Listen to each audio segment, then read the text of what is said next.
So guys आज का हमारा टॉपिक है करंट डिवाइडर रूल, जिसको हम CDR का नाम देते हैं। तो ये बेसिकली क्या है, जब भी हम इस तरह के किसी सर्किट को सोल्व करते हैं तो वो हम किरचॉफ लॉज से सोल्व करते हैं। किरचॉफ करंट लॉ या किरचॉफ वोल्टेज लॉ, जो कि सोल्व करते करते हमारा हाथ ही थक जाता है। सबसे पहले वोल्टेज फाइंड करो, करंट फाइंड करो, फिर जाके I1 फाइंड करो और I2 फाइंड करो। लेकिन करंट डिवाइडर रूल में हमें ऐसा नहीं करना पड़ता। एक फार्मूला लगाने के बाद अगले स्टेप में हमारा आंसर होता है। तो आइए इसमें करंट्स फाइंड करते हैं। तो सबसे पहला करंट क्या है, I1 फाइंड करना है। किसके अक्रॉस, 4 ओम रजिस्टर के अक्रॉस हमने I1 फाइंड करना है। तो हम इस रजिस्टर को भूल जाएंगे, ठीक है।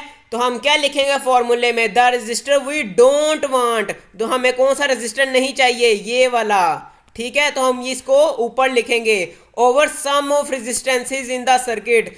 सर्किट के अंदर जितनी भी रेजिस्टेंसेस हैं उनका sum multiply by current source. ये हमारी करंट सोर्स है। तो इसी तरह हमारा I1 का आंसर निकल जाएगा, जो कि 1.2 एम्पेयर है।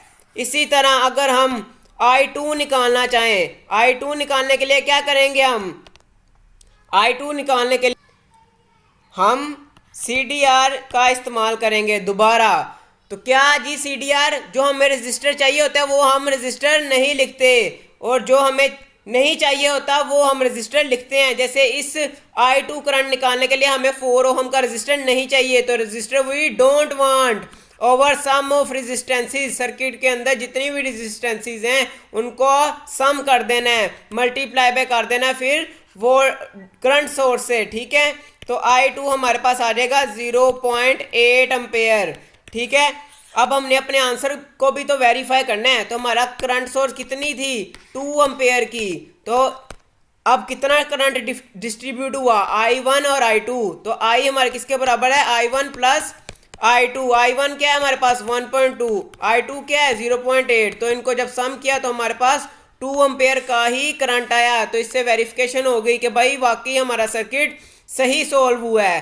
तो अब एक और इम्पोर्टेंट बात सुन ले कि जो CDR है वो इस तरह के सर्किट, इस तरह के दिखने वाले सर्किट में लगेगा, इसके अलावा सर्किट पर नहीं लगेगा, ठीक है। अगर कोई सर्किट इससे ज़्यादा कम्प्लेक्स है तो उसको सबसे पहले सीरीज पैरेलल के फॉर्मूला लगू के इस तरह की शेप का बना देना है, ठीक है, कि 2 रजिस्टर पैरेलल में हो और उनके पैरेलल में एक करंट सोर्स लगी हो।